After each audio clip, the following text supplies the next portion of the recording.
नमस्कार, आप देख रहे हैं सी न्यूज भारत। मैं हूं आपके साथ ज्योति अरोड़ा। वक्त हो गया है बुलेटिन का, जिसमें हम जानेंगे कि कहां जहरीली शराब से हुई 5 मौतें, किस कांग्रेस प्रत्याशी के समर्थन में छत्तीसगढ़ के मुख्यमंत्री भूपेश बघेल ने मांगे वोट और कहां कांग्रेस प्रत्याशी परवेज आलम भुट्टो ने किया जनसंपर्क। इन सभी खबरों को जानेंगे विस्तार से, तो आइए नजर डालते हैं इस वक्त की बड़ी खबरों पे।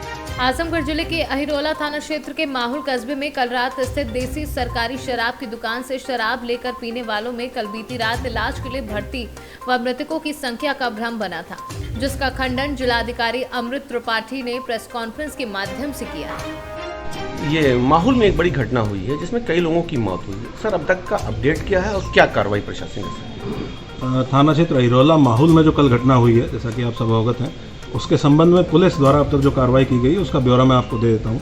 अब तक पुलिस के द्वारा कुल 5 मुकदमे पंजीकृत किए गए हैं, जिसमें थाना अहिरोला में धारा 302 मर्डर के तहत 272, 273, धारा 34 और 60A आबकारी एक्ट के अंतर्गत 5 लोगों के विरुद्ध FIR पंजीकृत की गई है। इसमें से 4 लोग पुलिस की हिरासत में हैं, इनसे विस्तार में पूछताछ की जा रही है। एक व्यक्ति की गिरफ्तारी के लिए पुलिस टीमें लगातार दबिश में है। ये ठेके पे सेल्समैन के रूप में काम करता था, इसकी गिरफ्तारी के लिए पुलिस की टीमें लगी हुई हैं। एक और मुकदमा थाना अहिरोला पे धारा 40/22, 60 एक्साइज एक्ट 272, 273 इस धारा के अंतर्गत पंजीकृत किया गया है। ये वही ठेका है जहां से शराब की बिक्री की शिकायत वहां के लोगों के द्वारा की गई है कि इसी शराब के ठेके से सेवन करने के बाद ये मृत्यु हुई है। यहाँ पुलिस और आबकारी की संयुक्त टीम के द्वारा कार्रवाई की गई, छापा मारा गया और उसमें 4 पेटी अपमिश्रित शराब और 145 पेटी देसी शराब वहाँ से बरामद की गई है। ये ठेका रंगेश यादव नाम के व्यक्ति के नाम से था। इसको पुलिस के द्वारा हिरासत में लेकर विस्तार से पूछताछ की जा रही है। इसका पारिवारिक सजरा तैयार किया गया है। इसके परिवार में कौन कौन लोग हैं, कौन कौन इसके साथी हैं, पूर्व में कौन कौन लोग इसके साथ रहे हैं। एक इसका आपराधिक इतिहास निकल के आया है, धारा 147, 148, 186 जो सड़क को जाम करने के, सार्वजनिक रास्ते को जाम करने के संबंध में चंद्रभान यादव, रमाकांत यादव, मुन्ना उर्फ शेषनाथ, रंजेश यादव और रजनीश, इन 5 लोगों के विरुद्ध ये मुकदमा 2016 में 24/16 पंजीकृत हुआ था, जिसमें 2017 में पुलिस के द्वारा चार्जशीट लगाई गई थी। ये एक आपराधिक इतिहास इसका अभी पुलिस के सामने आया है। इसके साथ साथ थाना फूलपुर में भी, क्योंकि एक व्यक्ति है जो फूलपुर के रहने वाले हैं जिसकी मृत्यु हुई है, वहाँ पे 60/22 मुकदमा पंजीकृत किया गया है। धाराएँ वही हैं 302, 272, 273, 34 और 60A एक्साइज है। थाना फूलपुर में 2 मुकदमे और पंजीकृत किए गए हैं जो शराब के ठेके हैं। पुलिस और आबकारी की संयुक्त छापेमारी हुई, वहाँ से जो बरामदगी हुई है उसके संबंध में 61/22, धारा 60A, 272, 419, 20, 67, 68 जो कि फर्जी रैपर लगाने के संबंध में धाराएं लगाई गई हैं। इसमें राजेंद्र यादव और चंद्रकेश यादव ये 2 अभियुक्त हैं। इसी के साथ साथ 62/22 ये भी थाना फूलपुर पर पंजीकृत किया गया है। धारा 60A, 272, 419, 20, 67, 68, 71 प्रमोद कुमार पुत्र मुन्नू और ज्ञान प्रकाश यादव, इन 2 व्यक्तियों के विरुद्ध ये FIR पंजीकृत की गई है। अभी तक की जो पुलिस की छानबीन है, 4 लोगों जो इसमें नामजद अभियुक्त हैं उनसे पूछताछ की गई है। 3 अन्य लोग जो इनसे जुड़े हुए थे उनको हिरासत में लेकर पूछताछ की गई है। ये बात प्रकाश में आई है कि इनके द्वारा कहीं से अवैध शराब लेके आई जा रही थी, जिसको चोरी छिपे ठेके से बेच रहे थे। कहाँ से इसका सर, ये मामला हुआ है माहौल में, एक बड़ी घटना हुई है, इसका क्या अपडेट? देखिए, ये कल तक का जो आपको अपडेट था कि 3 लोगों की इसमें डेथ थी और 46 लोग टोटल उनको मिला करके जो था एडमिट थे। तो 46 लोग एडमिट थे, जिसमें 6 लोगों का डायलिसिस चल रहा था और जो उसमें से जिनका एक एक्यूट डायलिसिस है उनकी भी रात में डेथ हो गई है। तो डेथ उनको मिला करके अब 5 हो गई है और एक बॉडी रात में 8:30 पौने 9 बजे ब्रॉड डेड आई थी। तो वर्तमान में जो डेथ्स हैं वो 5 हैं और 5 के आप कहें तो मैं नाम आपको बता दूँ। ये झब्बू पुत्र हुन्ना सोनकर, 45 वर्ष इनकी आयु है। झब्बू उर्स छुन्ना सोनकर, रामकरण पुत्र लौटन बिंद सोनकर, आयु 55 वर्ष है। रामप्रीत यादव पुत्र वासुदेव, आयु 55 वर्ष है। और जिनकी अस्पताल में मृत्यु हुई है कि एडमिशन कराने के बाद जो डायलिसिस पे थे और एक ब्रॉड डेड थे। संतोष पुत्र मनीराम, आयु 40 वर्ष है। उनकी हॉस्पिटल में इलाज के दौरान मृत्यु हुई है। और शमीम, आयु 40 वर्ष, ये ब्रॉड डेड लेकर आ गए थे रात में। तो 5 लोग तो ये हैं और जो एडमिट थे और जिनकी डायलिसिस थी उनकी डायलिसिस संपूर्ण हो गई है और डॉक्टर्स का कहना है कि वो रिकवर कर रहे हैं। और बाकी जो हम लोगों ने एहतियातन रखे थे वो पूरी तरीके से स्वस्थ हैं और डॉक्टर्स के उपचार के बाद मुझे लगता है शाम तक उनको रिलीज़ भी कर दिया जाएगा। सर लेकिन एक चीज़ सामने आ रही है कि संख्या को लेकर के कहीं ना कहीं भ्रम की स्थिति है और स्थानीय स्तर पर लोग 12 से ज़्यादा की मौत की बात कह रहे हैं और कंफ्यूजन ये पैदा हो रहा है। तो सर इस पर थोड़ा सा नहीं, देखिए इसीलिए हम लोग आपको टाइमली अपडेट कर रहे हैं। जैसे एक प्रतिष्ठित न्यूज़पेपर ने आज 10 मृत्यु भी दिखाई हैं, तो उसको हम लोगों ने तस्दीक कराया। जो प्रिलिमिनरी निकल गया है उसमें एक तो व्यक्ति जीवित ही हैं, हमारे एसडीएम्स ने उनके घर में जाकर के बात भी किया है। तो मेरा भी मीडिया से भी अनुरोध रहेगा कि जैसे जैसे आपके पास भी इन्फॉर्मेशन आए तो आप ज़रूर शेयर कीजिए, बट कोई भी वर्जन जब तक हम लोग उसको तस्दीक ना कर लें तो उसको इससे जोड़ करके देखा जाना उचित नहीं है। जो हमारे रात में सारी टीम्स एक्टिवेट थी और कंट्रोल रूम के माध्यम से भी उस क्षेत्र के सारे प्रधानों से, आशा, एएनएम्स, इन सब से भी रात भर फीडबैक लिया गया कि कहीं कोई बीमार तो नहीं। तो ऐसी कोई भी स्थिति नहीं लगी। जो बीमार थे मैंने आपको बताया 46 लोगों की जो संख्या थी, और उसमें भी जो डेथ्स हैं वो मैंने 5 हैं और बाकी 41 लोग जो हैं उसमें 5 अभी डायलिसिस में और बाकी बिल्कुल ठीक हैं। तो संभावना जो मुझे लगता है कि अभी तक की इन्फॉर्मेशन के हिसाब से यही है, और अगर आपके पास ऐसी कोई और सूचना है तो उसको बिल्कुल पुष्टिकृत सूचना दी जाए। आजमगढ़ से सीनू संवाददाता सीबी भास्कर की रिपोर्ट। छत्तीसगढ़ के मुख्यमंत्री भूपेश बघेल पहुंचे कुर्सी विधानसभा क्षेत्र कांग्रेस प्रत्याशी उर्मिला पटेल के लिए मांगे वोट। जहां भारी संख्या में रहे लोग मौजूद, वहीं श्री बघेल ने छत्तीसगढ़ में चल रही उपलब्धियों को भी जनता को गिनाया कि करीब बहुत सारी चीजों के विकल्प आपके यहाँ है, सोल्यूशंस है। क्या आपके बाद 12वीं के बाद इंटर है आपके यहाँ? नहीं, मेरे यहाँ 12वीं के बाद इंटर नहीं है, 12वीं के बाद कॉलेज ही जाते हैं। लेकिन गृह मंत्री जी कहते हैं कि 12वीं के बाद इंटर जो प्रवेश करेगा उनको लैपटॉप देंगे। और सबसे बड़ी बात यह है, ये जो अनाज योजना की बात करें, केवल मार्च तक के चुनाव तक के, उसके बाद नहीं मिलने वाला। हम छत्तीसगढ़ में 35 किलो चावल हर परिवार को दे रहे हैं। ये निरंतर जारी रहना चाहिए, जबकि प्रधानमंत्री जी केवल ये मार्च तक के दे रहे हैं क्योंकि उत्तर प्रदेश का चुनाव है। ये तो ठगने वाली बात है। और इसीलिए ये आय दुगुनी की करने की बात करते हैं। 2022 में आय दुगुनी, किसानों की आय आधी हो गई, महंगाई चरम पे है, पेट्रोल, डीजल, रसोई गैस। लेकिन चूंकि चुनाव है इस कारण से रुका हुआ है।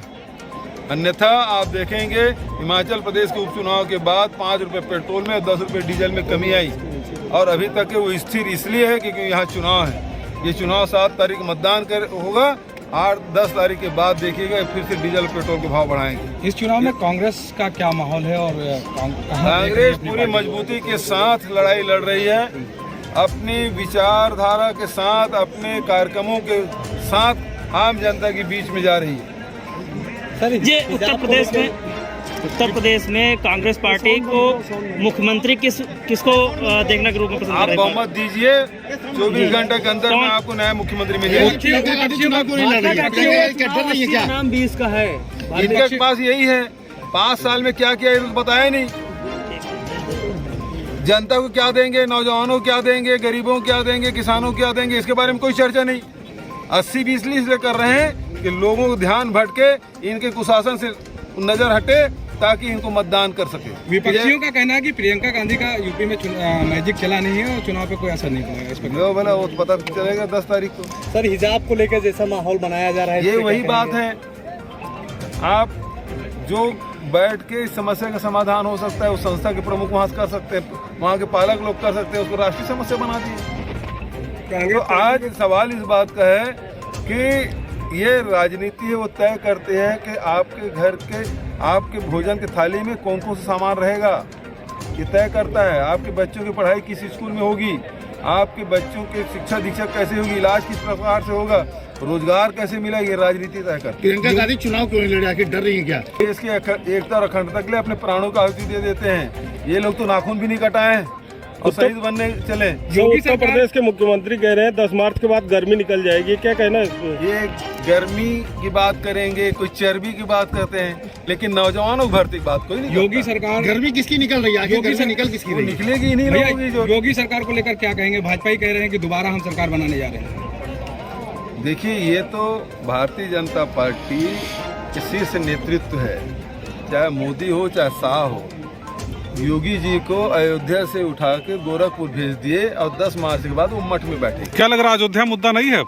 जो बात अभी आपने कही अयोध्या से उठा करके गोरखपुर भेजा गया, क्या राम मंदिर मुद्दा नहीं रहा अयोध्या? देखिए, राम हमारे आस्था के प्रतीक है। हम सबके आस्था राम पर है, कृष्ण पर है, शिव पर है। भाई ये तो कह रहे राम को लाए हैं, तो ये इनके भरोसे राम है कि राम के भरोसे सब हैं? ये तो भगवान से बड़े हो गए। कितनी धन्यवाद, थैंक यू। बाराबंकी से सीनू संवाददाता मोहम्मद गुफरान की रिपोर्ट। शाहगंज जौनपुर शाहगंज विधानसभा सीट पर कांग्रेस प्रत्याशी परवेज आलम भुट्टो को जीत के लिए कांग्रेस से जुड़े लोगों ने जी जान लगा दी है। रविवार परवेज आलम भुट्टो ने भी पार्टी प्रत्याशी के समर्थन में इमरानगंज सरहद में लोगों से जनसंपर्क किया। उन्होंने लोगों को अपनी पार्टी की नीतियों घोषणाओं के बारे में जानकारी दी और साथ ही अपने लिए वोट मांगे और कहा कि निश्चित हम जीत रहे हैं। आप अपने क्षेत्र में निकले हुए हैं, क्या कहना है जनसंपर्क के बारे में? ये मेरा मोहल्ला है जहाँ मैं निकला था अपनी सभा में कार्यकर्ताओं के साथ, और इस जनसंपर्क मुझे अपार समर्थन मिल रहा है और लोगों की दुआएं मिल रही हैं। और अभी तो शुरुआत है, ये हमारा मोहल्ला है, लेकिन आने वाले दिनों में और बड़े भीड़ में परिवर्तन होगा। आप अपने मतदाताओं के बीच क्या मुद्दा लेके जा रहे हैं?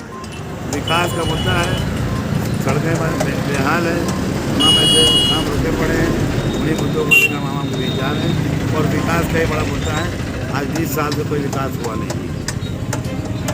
जौनपुर से सीनू संवाददाता KS यादव की रिपोर्ट। झारखंड के साहिबगंज जिला अंतर्गत बरहरवा प्रखंड में विधायक प्रतिनिधि बरकत खान के द्वारा शराब पीकर ड्यूटी करते हुए शिक्षा पदाधिकारी BO को फटकार लगाई। ड्यूटी आवर में शराब पीकर ड्यूटी करते हैं। विधायक प्रतिनिधि बरकत खान को कई दिनों से BO के खिलाफ शिकायत मिल रही थी। उन्होंने कहा कि स्कूल के कई कामों में शिक्षक से परसेंटेज मांगते हैं। कहा कि आइंदा इस तरह की गलती नहीं होनी चाहिए, अन्यथा कानूनी कार्यवाही की जाएगी। कुछ दिनों से कुछ स्कूल के शिक्षकों ने शिकायत किया था कि BO जो है हर समय यहाँ तक कि अपने वर्किंग पीरियड में भी ड्रिंक करके रहते हैं और कोई भी टीचर के साथ अच्छा व्यवहार करते नहीं। आज भी कुछ शिकायत मिला था कि जो स्कूल के विकास में जो कुछ फंड वगैरह आता है तो उसमें भी इन्होंने जो है परसेंटेज बांधे हुए हैं। ये शिकायत अभी हमें प्राप्त हुआ है। अभी हमने उन्हें विधायक कक्ष में बुलाया है और उन्हें कड़ी हिदायत दिया है कि आप अपने आचरण में सुधार लाइए, अपने व्यवहार में सुधार लाइए, वरना फिर अगर सुधार नहीं होता है तो हम अगली कार्रवाई करने के लिए आप पर बाध्य होंगे। झारखंड से सीनू संवाददाता संतोष शर्मा की रिपोर्ट। प्रतापगढ़ में बीजेपी प्रदेश अध्यक्ष स्वतंत्र देव सिंह ने सभा को संबोधित किया। सदर विधानसभा के कांधरपुर गांव में सदर बीजेपी प्रत्याशी राजेंद्र मौर्य के पक्ष में लोगों को संबोधित किया। स्वतंत्र देव सिंह ने कहा कि सपा शासन काल में बिजली नहीं आती थी, सपा शासन काल में नहरों में धूल उड़ती थी। साथ ही कहा कि सपा शासन काल में गुंडे माफियाओं का राज था। बीजेपी ने गुंडे माफियाओं पर कार्यवाही की है। प्रतापगढ़ से सीनू संवाददाता रोहित जायसवाल की रिपोर्ट। बुलेटिन में फिलहाल के लिए इतना ही। देखते रहिए सी न्यूज़ भारत।